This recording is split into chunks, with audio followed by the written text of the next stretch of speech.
What's up, y'all? Welcome back to Good Game Reviews. Here to do another game prediction, and we have the Week 10 matchup, the Sunday night matchup, Baltimore Ravens versus New England Patriots.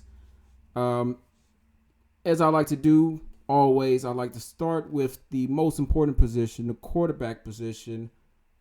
Let's start with that. We have Baltimore Ravens with Lamar Jackson, and we have New England Patriots with Cam Newton. Now, it's no mystery to anybody that Cam Newton has been struggling a lot throughout the season. He was able to bounce back with a pretty nice performance against the Jets, albeit it is the Jets, but he was able to bounce back with a nice performance. Didn't throw any picks, but also didn't throw any interceptions. Didn't run a lot, but didn't fumble. So, we have to look at which side looks better, whatever. In terms of production, a lot of Cam Newton's production has come from being able to, plunge into the end zone, quarterback sneaks, runs, whatever. He's found that's pretty much where he's been able to score. He hasn't done a lot of scoring in terms of throwing the football, unlike Lamar Jackson, who has 12 touchdowns on the season. He hasn't been able to pretty much, air it out like other quarterbacks have been able to do, other starting quarterbacks have been able to do this season. So it makes sense that he wasn't, it makes sense that, a lot of people are looking at this matchup and thinking Lamar Jackson obviously has the advantage over Cam Newton. Now, it's not as far away as you think in terms of passing yards, in terms of completion percentage. It's not too far off. If you actually were to look it up, Cam Newton has a better completion percentage than Lamar Jackson does. He is averaging a little bit more in terms of yards per pass. He's averaging more in terms of yards per game. He's doing pretty good, but Lamar Jackson obviously is having the better season. He's getting the most production in terms of scoring. He's also able to run the ball into the end zone. He has 3 touchdowns on the ground. So it makes sense to go ahead and give it to Lamar Jackson. But keep in mind, it's not as far as you think it is, but the advantage does lie with Lamar Jackson. Now, in terms of the running back position, usually the Patriots, I group the running backs in a group, and I compare them to the other group that the other team has. But this group is pretty nicely stacked. You have Mark Ingram, who's going to be coming back in this game.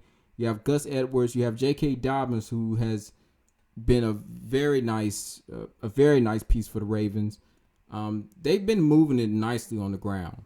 If it's one thing that the Baltimore Ravens can do is move the ball on the ground. And while the Patriots they've been doing nicely on the ground, it's just not as consistent as you would like to see. You have Sony Michel, who could be activated, but he wasn't activated, so it's a good chance he's not going to play in this game, which means Damian Harris will, possibly be the bell cow, for the Patriots.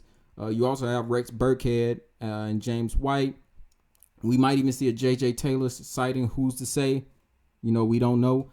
But from what it's looking like, Patriots are just going to be going out there with the same squad that they had last week. So if that's the case, I'm going to go ahead and give the advantage to the Baltimore Ravens. As far as wide receivers go, I decided to give the advantage to the Baltimore Ravens again. Jacoby Myers was a very nice, I'm not going to say surprise, because we kind of knew that he can be a quality receiver at times. It was just an issue of consistency, and we didn't know if he was going to be able to provide any big games, like any 100-yard plus games. I wasn't sure if any receiver was going to be able to do that this season, but he found a way to do it. Once again, yes, it was against the Jets, but he was able to put up a game like this. So we have to include it. I'm going to go ahead and include it. It was a 12 reception, 169 type yard. It was one of those just out of here games where it's possibly not going to happen again. It's not going to be another game like that for Jacoby Myers, but it was nice to see. So I'm going to go ahead and include it. But if we look at everybody else, Damiere Byrd, N'Keal Harry, who was limited in practice all week, who looks like he will be able to come back. He hasn't really provided anything. Gunnar Olszewski. It's just a lot of guys who, are just like meh or blah, if you want to use that word.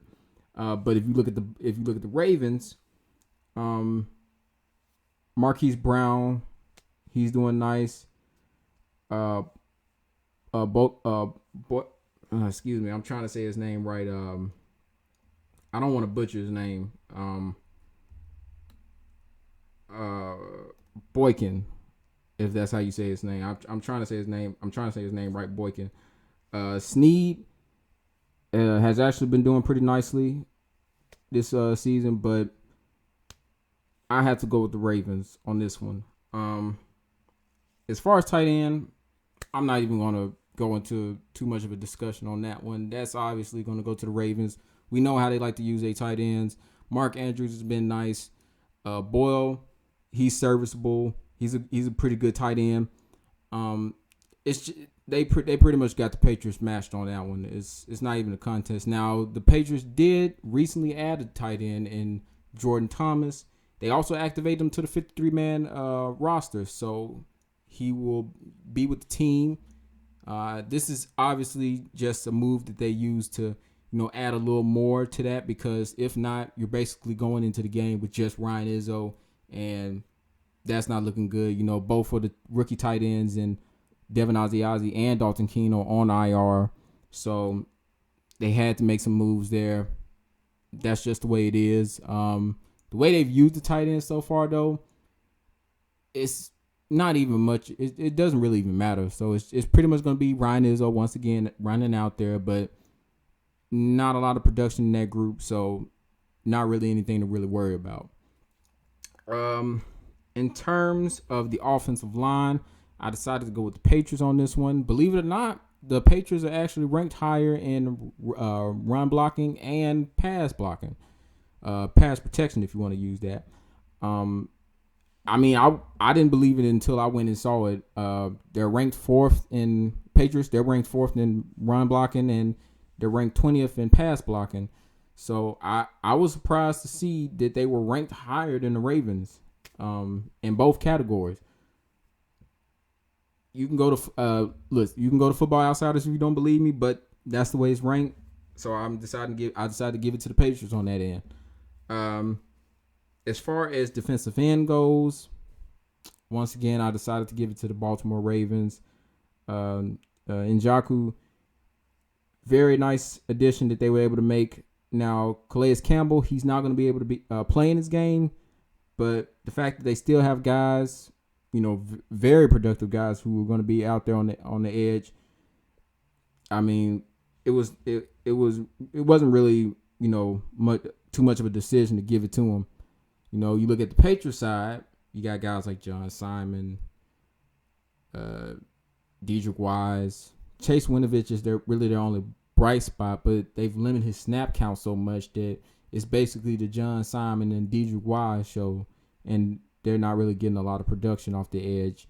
And you got guys like Bauer, who's also getting more time, and he's not getting a lot of production off the edge. So, it's understandable. They want to sell out for the run. They want to, make it to where they can stop the run better by putting all these big bodies all across the line on the edge and in the middle. But, you're sacrificing what you can do in terms of pass rush. So I decided to give the advantage to Baltimore because, of course, in terms of defensive tackle, I also decided to go with the Baltimore Ravens. Look, the Patriots, they don't have a lot to offer on defensive tackle as of right now. We still have to see, what Carl Davis looks like. He's pretty much new on that line. Now you have Nick Thurman, who was pretty much placed back. He was placed back on the practice squad, so you're not going to have to worry about seeing him out there on the field. Lawrence Guy hopefully could make a return, but he's still questionable, so we don't really know whether or not he will be able to play in this game. Adam Butler, I guess he's been healthy, but he hasn't played a lot. He hasn't had a lot of snap counts. His snap counts have also been limited, pretty significantly. I don't know if he's still battling his injuries and whatnot.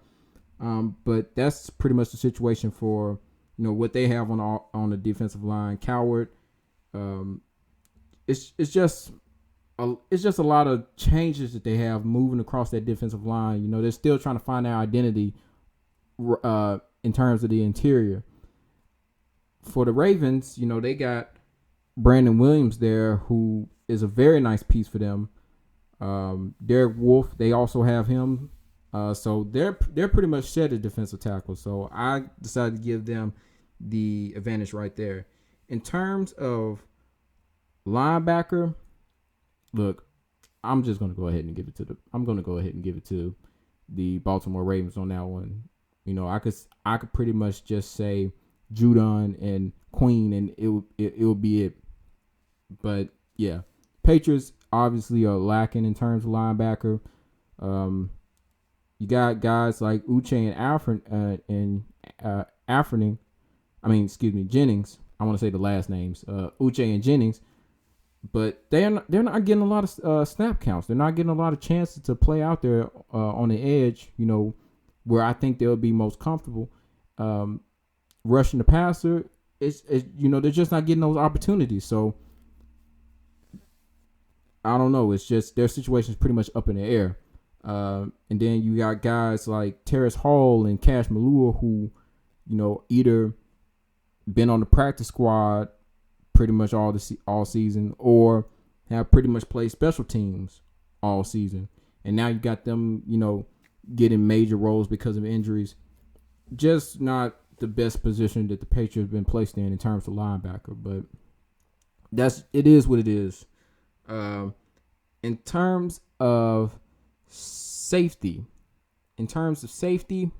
I decided to give the advantage to the Baltimore Ravens. Now, this one might come as a surprise to Patriots fans. You might be saying, what about Devin McCourty? What about how well Adrian Phillips has been doing?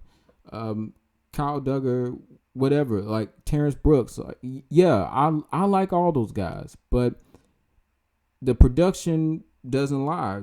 You look at what the Baltimore Ravens have been doing. They've been getting production pretty much all over. If it's not, sack yards, it's passes defended, it's interceptions. If it's not that, then it's forced fumbles and fumble recoveries and picking up fumbles and running them back for touchdowns. Now, in no way am I saying that Chuck Clark and Deshaun Elliott are better than Devin McCourty and Adrian Phillips. It's just, they have the edge in terms of production. So I decided to give it to the Baltimore Ravens. In terms of cornerback, I decided to give it to the Patriots. Now, if production is the name of the game, then the Patriots cornerbacks obviously have the Baltimore Ravens beat on that. J.C. Jackson, if you don't know, J.C. Jackson, he alone has 5 interceptions to his name, which leads the league in interception. He has 10 passes defended. He's pretty much been the best player in terms of that secondary. Surprisingly, it's not Stephon Gilmore, who has been limited due to injuries, and even when he was out there, hasn't really performed to the to what we used to seeing him, especially if you're comparing it back to last season where he was the reigning defensive player of the year. Hasn't shown a lot of those qualities this year, so hopefully he should be coming back this week. So hopefully he can get back to being that defensive player of the year and contribute to this secondary. But cornerbacks, I decided to give it to the Patriots. Production, they have it. The talent, they have it. The guys, it's all there. In terms of special teams, I decided to give that advantage to the Baltimore Ravens.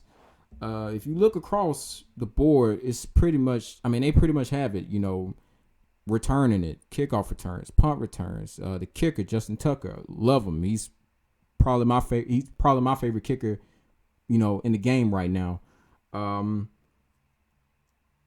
Punting, of course, Jake Bailey has the edge on that, but everything else, Baltimore is pretty much set. They got that locked down.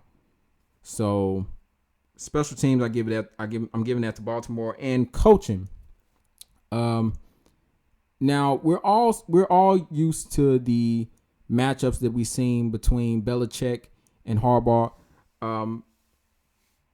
But I decided to lean in the favor of Harbaugh, surprisingly, because it doesn't matter like whether the quarterback is Flacco, whether the quarterback is Jackson, whether no matter what they have on the team, no matter what the personnel is, Harbaugh gives Belichick a lot of problems when they go up against each other. It's rare to find Belichick, just outmatch him, and outcoach him. It's just one of those, rivalries that, we love to see. We love to see the coaching matchup, and it's never really a cakewalk when it comes to these games. But I decided to give Harbaugh the advantage in this game. So looking at that, the only advantage that the Patriots actually have is on the offensive line and at the cornerback spot. Excuse me. So I decided to give all those advantage to Baltimore. All those advantage given to Baltimore. It's looking like this might be a very, very horrific game, at least for the Patriots. It's looking like San Francisco type, bad. I don't know how to get the words out of my mouth with this, because I want to see this game, but at the same time, I don't want to see this game because I'm afraid that it's looking like it's going to be just a complete beating, a massacre, with the Baltimore Ravens coming to Gillette Stadium. It's just not looking good when you look at these advantages. However, I will say this. The Patriots find ways to surprise you, over and over and over again. And no matter what it is, in most situations where it's looking like they should get beat bad, they find a way to make it close. Obviously, San Francisco is a whole different story. But looking at this game, I'm feeling that the Patriots should be able to keep this closer. In terms of stopping the run, not sure how well they're going to be able to do that, but I'm probably just going off of a feeling that the Patriots will find a way to limit a lot of runs. You got a lot of people saying that the Ravens are going to run like 400 yards on them, 500 yards on them. And to be honest, I don't think it's going to be that bad. I see around maybe 300 or 200, but I don't think it's going to get like way out of hand to the point where it's just, what am I looking at status. However, I do predict the Baltimore Ravens to win, but I'm hoping that the Patriots can give a really good fight in this game. I really do hope they can give a good fight in this game. And right now the spread is at -7 for the Ravens. I don't know. I really don't know. I think this game could actually be close. I mean like possibly field goal close. That's kind of the feeling that I'm getting. So while I expect the Ravens to win this game, I don't expect this to be, just a complete blowout. That's what I kind of have in my head right now, even though everything screams blowout right now. And I do have a fear of that, based on like stats and looking at the numbers, but I have a feeling that this might be a closer game than a lot of people are giving it credit for. And, actually a watchable Sunday night matchup compared to the last, Sunday night matchup that we saw between the Saints and the Buccaneers, because that was just awful. But we should, I hopefully this could be a better matchup. But that's pretty much all I got for this video, for this prediction. Man, week 10, Sunday night. Let's see what happens. Let's just see what happens. You know, I mean, I can't predict the future, but I'm gonna do my best. Like, comment, subscribe, all that good stuff. I believe that the next matchup should be. I want to say it might be against. You know what? I'm not even sure on the next matchup. To be perfectly honest, I'm not sure who the Patriots play in the next game. The Texans. Excuse me. Forgive me, y'all. My mind is just all over the place. But next week will be the Texans. That'll be a regular 12 o'clock matchup or 1 o'clock matchup, wherever you're watching the game from. But that's what it is right now. So that's it. That's all I got to say right now. Like, comment, subscribe, all the good stuff. Until next time, I'm out.